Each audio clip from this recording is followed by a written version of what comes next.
अस्सलाम वालेकुम। इस वीडियो में हम देखेंगे कि बटन के पोस्ट बैक और कॉल बैक इवेंट में क्या फ़र्क है और उन कॉल बैक को कैसे यूज़ करना है वो भी हम देखेंगे, और कॉल बैक के बाद एक ग्रिड में डाटा कैसे अपडेट करना है उसको भी देखेंगे।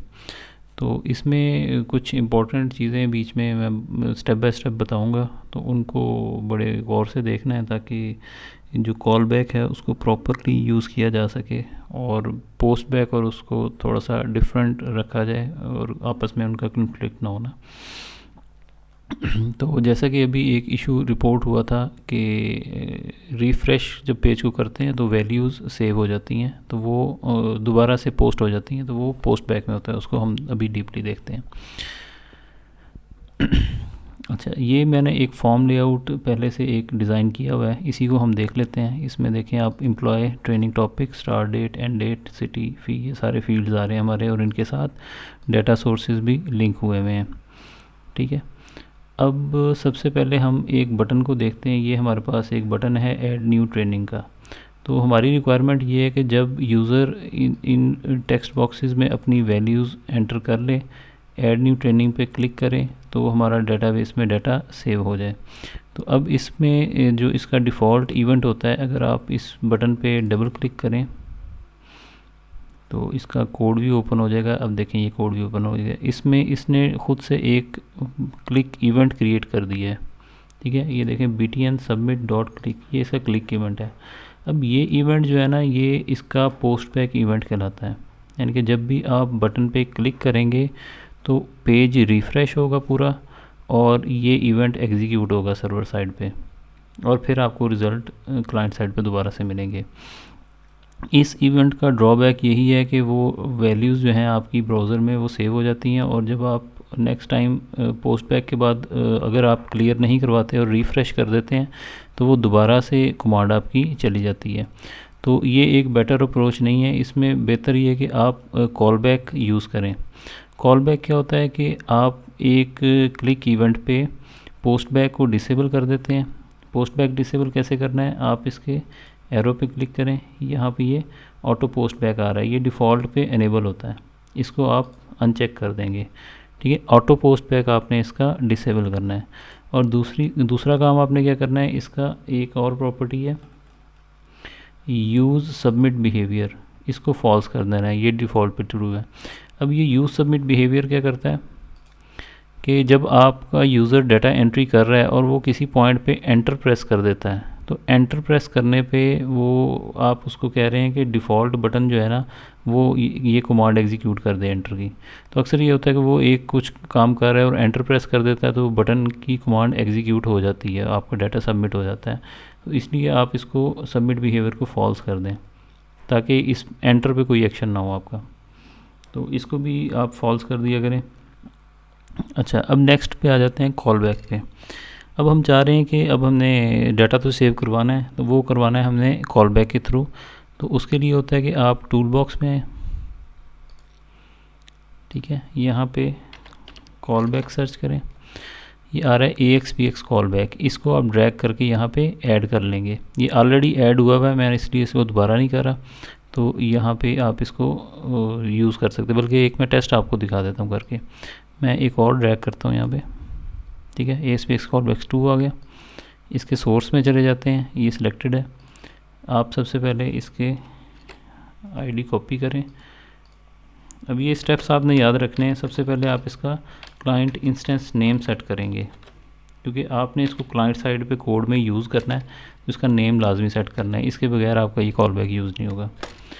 सेकंड स्टेप इसका ये है कि ऑन कॉल बैक इवेंट इसका, यानी कि जब आपको क्लिक की कमांड, इस कॉल बैक की कमांड आ रही है, तो फिर इस पे कॉल बैक इवेंट आप इसका क्रिएट कर लेंगे। यहाँ से आप कहेंगे क्रिएट न्यू इवेंट, ठीक है, इसको कर दिया। अब जब ये दो एक्शन आपने किया ना, आपने जब इसका इवेंट क्रिएट किया, अब मैं इसके VB कोड में जाता हूँ। देखें, पहले ये क्लिक इवेंट था, अब नीचे AXPX कॉल बैक, इसका कॉल बैक इवेंट आ गया है, ये यहाँ पे क्रिएट हो गया। यानी कि इस कॉल बैक को जब कोई कमांड मिलेगी तो यहाँ पे ये कोड एग्जीक्यूट होगा। ठीक है, तो अब हमने क्या करना है कि इस कॉल बैक को हमने कमांड देनी है उस बटन से। ये बटन है, इसके कोड में मैं चला जाता हूँ, सोर्स में गए तो यहाँ पे देखें आप कि इस बटन के क्लिक इवेंट पे हमने लिखा हुआ है ASPX call back 1.perform call back. ठीक है, इसको यहाँ से भी आप एक्सेस कर सकते हैं। इसके डिज़ाइनर में चले गए,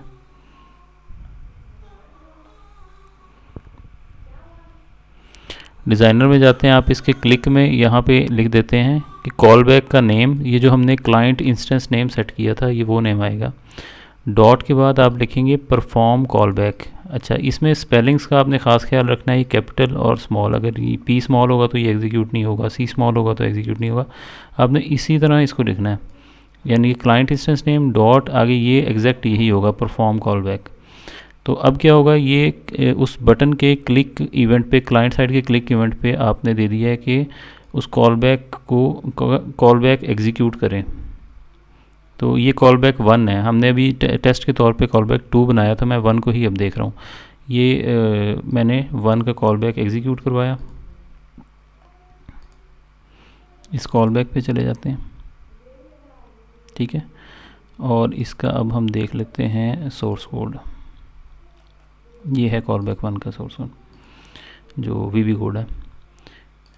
यहाँ पे हमने कहा है कि कमांड हमने दी है इंसर्ट की, कि TBL ट्रेनिंग्स में वैल्यूज़ ऐड करवाए, और ये सारे पैरामीटर्स हैं, और टेक्स्ट बॉक्सेस से वैल्यू ले लेगा, ये वहाँ से वैल्यू लेके स्टोर करवा रही है हमने टेबल में, और यहाँ पे वो कनेक्शन ओपन हो रहा है और कमांड एग्जीक्यूट हो गए, कनेक्शन क्लोज हो गया। तो अब यहाँ तक हमारा ये हो रहा है कि जब हम उस बटन पे क्लिक कर रहे हैं तो इन सारे कम्बो बॉक्सेस, टेक्स्ट बॉक्सेस और डेट फील्ड से वैल्यूज़ ले के उसने इंसर्ट करवा दी हैं टेबल्स में, और हमारा कनेक्शन क्लोज कर दिया। ये हमारा एग्जीक्यूट हो गया है। अब नेक्स्ट, हाँ जी, एक चीज़ इसमें रह गई, इस सारे प्रोसेस में जो टेक्स्ट बॉक्स हमारे हैं ये ब्लैंक नहीं होंगे, यानी कि आप क्लिक करेंगे वो कॉल बैक एग्जीक्यूट हुआ लेकिन वैल्यूज़ यहाँ पे रिटेन रहेंगी। अब आपने नेक्स्ट ये करना है कि इन सब की वो वैल्यूज़ भी आपने ब्लैंक करवानी है। तो उसके लिए क्या होगा कि इसी कॉल बैक के कंप्लीट पे आप देंगे कि टेक्स्ट बॉक्सेस को ब्लैंक करवाएं। वो कैसे होगा, कॉल बैक 1 पे हम देख रहे हैं, कॉल बैक 1 डिज़ाइनर में चले जाएं, ठीक है, कॉल बैक कंप्लीट पे आ जाएं। ठीक है, जब कॉल बैक वो कंप्लीट हो जाएगा तो आप बताएंगे कि CBO एम्प्लॉय, इस एम्प्लॉय वाले कंबो बॉक्स का डॉट सेट सिलेक्टेड इंडेक्स की उसकी इंडेक्स -1 कर दें, -1 है कि ब्लैंक कर दें। इसी तरह ट्रेनिंग टॉपिक को सेट टेक्स्ट ब्लैंक, उसको ब्लैंक कर देगा, और अलर्ट दे देगा डाटा इंसर्टेड सक्सेसफुली। ठीक है, ये मैंने अब वो काम किए हैं कि जब वो कॉल बैक कम्प्लीट होगा तो ये कर दे, यानी कि उनको ब्लैंक करे और ये अलर्ट हमें दे दे।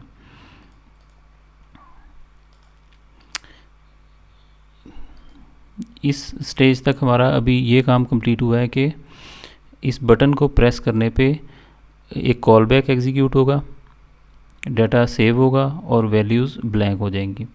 लेकिन यहाँ पे हाँ, अब इसका फ़ायदा ये है कि जब आप पेज को रिफ़्रेश करेंगे तो ये कॉल बैक दोबारा एग्जीक्यूट नहीं होगा, क्योंकि इसने तभी एग्जीक्यूट होना है जब आपका ये बटन प्रेस होना है। अब नेक्स्ट हमारी रिक्वायरमेंट ये है कि इसके नीचे हम एक ग्रिड व्यू देते हैं जिसमें यही सारे फील्ड्स हमारे होंगे, और उसमें वो डाटा भी हमारा शो करेगा और क्लिक इवेंट पे वो अपडेट कर देगा। मैं क्रिएट कर लेता हूँ, बल्कि इसके नीचे एक ग्रिड व्यू बना लेते हैं। ASPX फॉर्म लेआउट के नीचे हम ले आते हैं यहाँ पे ग्रिड व्यू।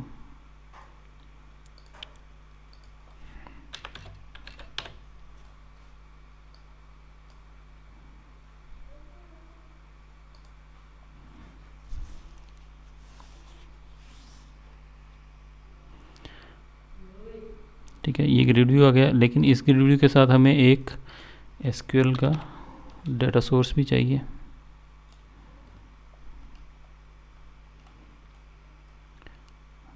ठीक है, और इसको हम डाटा सोर्स को अब सेट कर लेते हैं। इसका हम नाम रख देते हैं trainings_ds।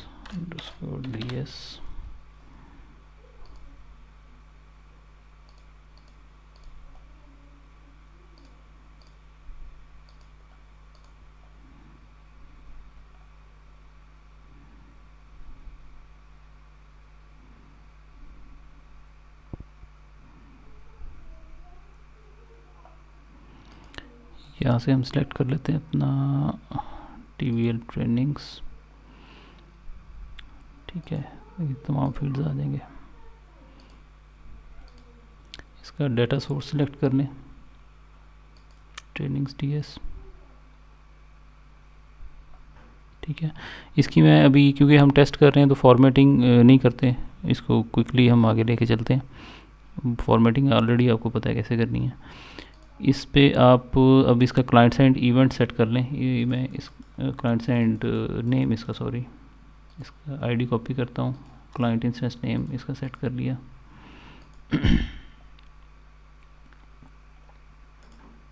ठीक है, अब ये डाटा हमारा आ रहा है उधर से, उसी टेबल से, ट्रेनिंग्स वाले टेबल से, और इसको हम सॉर्ट कर लेते हैं डिसेंडिंग में, ताकि जो लेटेस्ट एंट्री है वो टॉप पे आ जाए।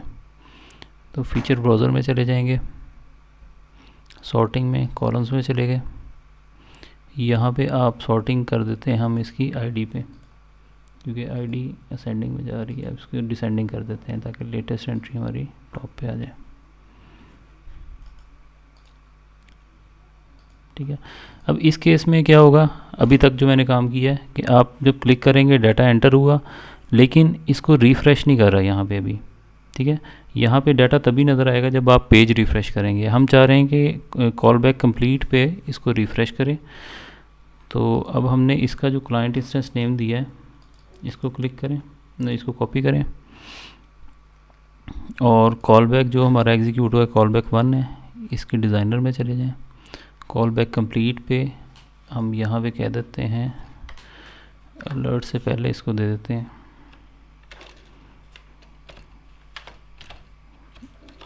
Dot refresh.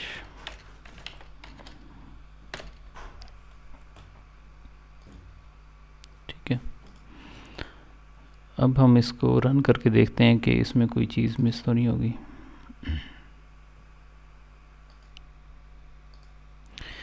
ये हमारा प्रोजेक्ट रन हो गया, तो अभी इसको हम टेस्ट करते हैं। सबसे पहले हम एक एम्प्लॉय सेलेक्ट करते हैं, ट्रेनिंग कोर्स सेलेक्ट कर लेते हैं, उसकी डेट,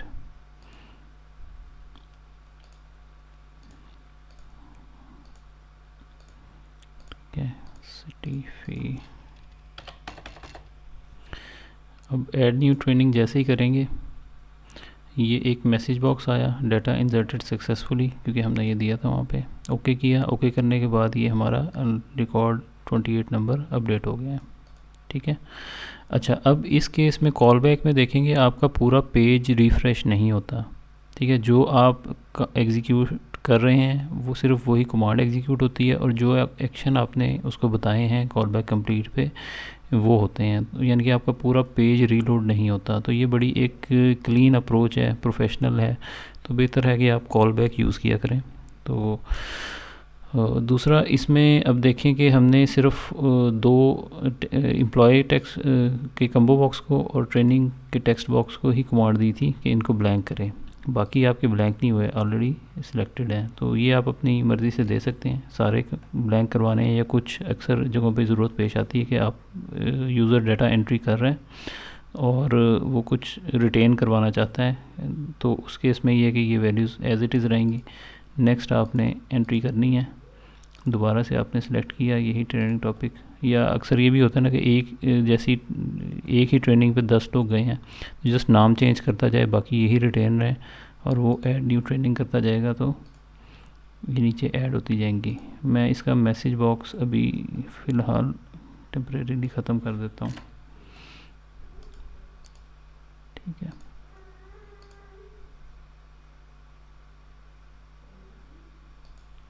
ये मैंने मैसेज बॉक्स ख़त्म कर दिया है। अब सिंपल कमांड आपकी जैसे ही आप एग्जीक्यूट करेंगे ये साथ ही नीचे उसने अपडेट कर दिया। ठीक है, अब मैं नेक्स्ट कोई सिलेक्ट करता हूँ, ट्रेनिंग वही एंटर की, ऐड किया, तो ये नेक्स्ट एंट्री आ गई, तो ये फ़ौरन आपका अपडेट हो जाएगा इसमें।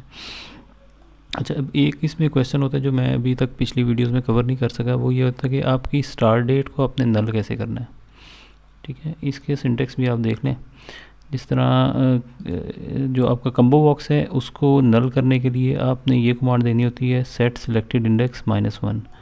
टेक्स्ट बॉक्स को नल करने के लिए आपने देना होता है सेट टेक्स्ट, आगे ब्लैंक कर दिया इसको इन्वर्टेड कॉमा से। अब हम देख लेते हैं हमारे पास डेट का जो फील्ड है उसका क्लाइंट इंस्टेंस नेम क्या है, txt स्टार्ट डेट को ले लेते हैं, इसको कॉपी करें,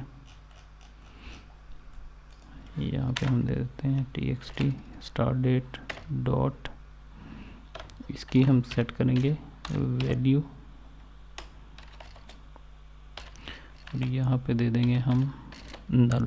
ठीक है, तो ये 3 डिफरेंट टाइप्स के सिंटेक्स हैं, ये आप याद रखेंगे कि डेट को नल करने के लिए आपने ये सिंटेक्स देना है टेक्स्ट बॉक्स के लिए और कम बॉक्स के लिए।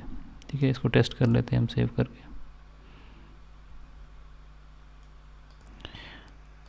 जी, इसका सिंटेक्स मैंने भी पहले वैल्यू लिखा था, ये वैल्यू नहीं, ये है सेट वैल्यू।